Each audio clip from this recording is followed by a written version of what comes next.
Hi dears! இன்னைக்கு Sunday special video தாங்க பார்க்க போகிறோம்.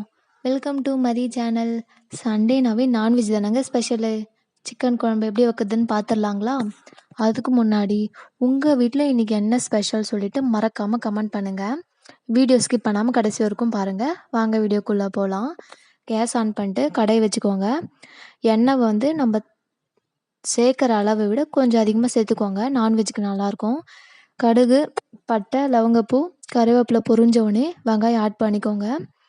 வெங்காயத்து கூடவே வந்து பார்த்தீங்கன்னா நம்மளுக்கு தேவையான அளவுக்கு வந்து உப்பு ஆட் பண்ணிக்கோங்க. நம்ம வெங்காயத்து கூட உப்பு சேர்த்து ஆட் பண்ணும்போது வெங்காயம் வந்து சீக்கிரமாக வதங்கிடும். இப்போ வந்து பார்த்திங்கன்னா இஞ்சி பூண்டு விழுதை வந்து ஆட் பண்ணிக்கலாம். இஞ்சி பூண்டு விழுது வந்து நம்ம டைரெக்டாக எண்ணெயிலையும் போடலாம்.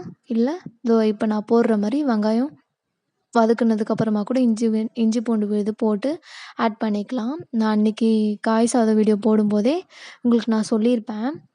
இது நல்லா பச்சை வாசனை போகிற அளவுக்கு நம்ம வந்து இது நல்லா வதக்கி எடுக்கணும். இது வதங்கினோடனே வந்து பார்த்தீங்கன்னா தக்காளி ஆட் பண்ணி வதக்கிக்கலாம். ஆல்மோஸ்ட் வந்து நம்மளுக்கு அந்த இஞ்சி பூண்டு வெங்காயம் வந்து வதங்கிடுச்சு. இப்போ தக்காளி போட்டோன்னே ஈஸியாக வந்து வதக்கி முடிச்சிடலாம். இப்போ வந்து பார்த்திங்கன்னா ஓரளவுக்கு குழம்பு பதத்துக்கு வந்துச்சு.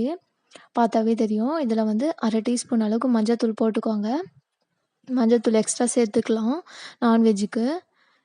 இதெல்லாம் ஓரளவுக்கு கட்டியாக நம்மளுக்கு வந்து குழம்பு மாதிரி கிடச்சிருச்சு. இப்போ வந்து பார்த்தீங்கன்னா நம்ம வந்து சிக்கன் ஆட் பண்ணிக்கலாம். இது கூட சிக்கன் வாங்கின்னு வந்தோடனே மஞ்சள்தூள் போட்டு நல்லா வாஷ் பண்ணி வச்சுக்கோங்க. இப்போ இந்த சிக்கன் போட்டுட்டு இது எல்லாம் அந்த மசாலாலாம் சிக்கனில் மிக்ஸ் ஆகிற அளவுக்கு நம்ம வந்து கலரி விட்டுக்கலாம். அப்போ தான் வந்து பார்த்திங்கன்னா அந்த மசாலாலாம் உள்ளே போயிட்டு ஒரு நல்ல டேஸ்ட் கிடைக்கும். இப்போ வந்து நம்ம அதை போட்டு நல்லா மிக்ஸ் பண்ணியாச்சு. இப்போ தேவையான அளவுக்கு வந்து நம்ம மிளகாத்தூள் சேர்த்துக்கலாம். உங்களுக்கு காரத்துக்கு ஏற்ற மாதிரி நீங்கள் எவ்வளோ தேவையோ அவ்வளோ மிளகாத்தூள் சேர்த்துக்கோங்க.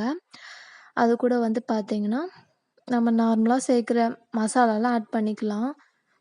உங்களுக்கு எக்ஸ்ட்ரா காரம் வேணும்னா ஆச்சி மிளகாத்தூள் கூட கொஞ்சம் ஆட் பண்ணிக்கோங்க. சிக்கன் மசாலா ஆட் பண்ணிக்கோங்க. இப்போ இதெல்லாம் சேர்த்து நம்ம வந்து ஒரு 5 நிமிஷம் அப்படியே விட்டுடலாம் எண்ணெயிலே வதங்குற மாதிரி. நெக்ஸ்ட்டு வந்து பார்த்திங்கன்னா தேவையான அளவுக்கு தண்ணி, உங்களுக்கு எவ்வளோ தண்ணி தேவைப்படுதோ அந்த அளவுக்கு வந்து பார்த்திங்கன்னா தண்ணி ஊற்றிக்கோங்க.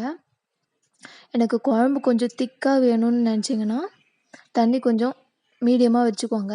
ஏன்னா சிக்கன் வந்து ஈஸியாக குக் ஆகிடும். நீங்கள் அதிகமாக வச்சுட்டு ரொம்ப நேரமாக வெயிட் பண்ணுறதுக்கு கொஞ்சமாக வச்சு ஈஸியாக முடிச்சிடலாம். இப்போ வந்து நல்லா கொதிச்சிட்ருக்கு குழம்பு. அந்த எண்ணெய்லாம் பார்த்திங்கன்னா தனியாக நல்லா பிரிஞ்சு வந்துடுச்சு. இப்போ வந்து பார்த்திங்கன்னா இந்த கொதிக்கிற கேப்பில் உங்களுக்கு காரம், உப்பு ஏதாச்சும் கம்மியாக இருக்கான்னு பார்த்து நீங்கள் வந்து ஆட் பண்ணிக்கலாம். பார்த்திங்கன்னா நல்லாவே தெரியும் குழம்பு வந்து நல்லா கொதிச்சு முடிச்சிச்சு. எனக்கு வேணுன்ற அளவுக்கு பதத்துக்கு வந்துச்சு. இப்போ வந்து கொத்தமல்லி இலை தூவி குழம்பு வந்து இறக்கிக்கலாம். எங்கள் வீட்டு சிக்கன் குழம்பு ரெடி. உங்களுக்கு பிடிச்சிருந்தா மறக்காமல் சப்ஸ்கிரைப் பண்ணுங்கள் என்னோடய சேனலை, கோமதி மதி குயின்ன்ற சேனலை. தேங்க்யூ ஃபார் வாட்சிங். பாய்.